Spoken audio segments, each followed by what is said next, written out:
Talk to me about sort of for you, and so you started doing this last semester then? Yeah, I started second semester, the beginning of second semester last year. And I guess before that, I had heard of a flipped classroom before, and the idea had kind of always intrigued me. I'm like, I wonder what this would look like.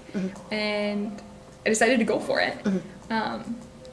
And just kind of thinking, okay, we're going to try one class at a time. And I'm really glad I did because, I mean, even now, my second semester doing it, I'll spend a good 2 hours every night at home working on stuff.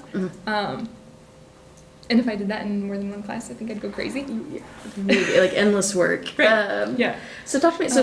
Oh, sorry. Go ahead. No, go ahead. Like with the flipped classroom, what does it end up looking like for you in your classroom? So Okay. How does that work out for you? Well, you said you kind of know the basics of a flipped classroom. The right? real, like basically the idea that you like learn outside and then Yeah. you come back. So what does that look like for your students? Okay. Then? So, you know, the traditional classroom, teacher stands at the board, you do problems together, and then at home is where your practice takes place, and usually in the form of doing problems out of the book. But for my flipped classroom, normally what it looks like, I make videos for my own students to watch. And there's a lot of research out there about flipped classrooms and how to do a flipped classroom effectively.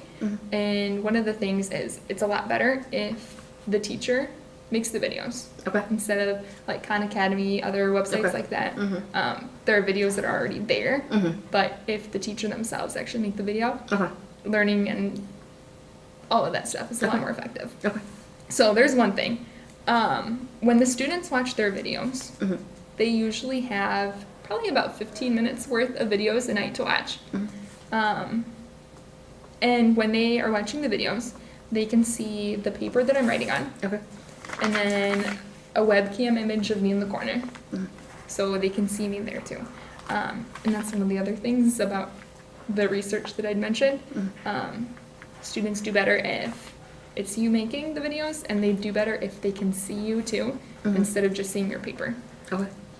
I've kind of always been intrigued by the idea.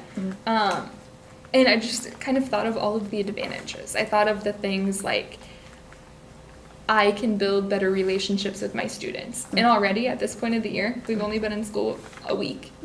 And I know all my kids' names. Okay. I know a lot about them. I know how they're doing in class so far, where, you know, previously maybe I didn't know how you catch on little things, but I'm a lot more aware of the individual needs of my students already, much quicker. So I like that. I like that I'm able to catch mistakes as they go.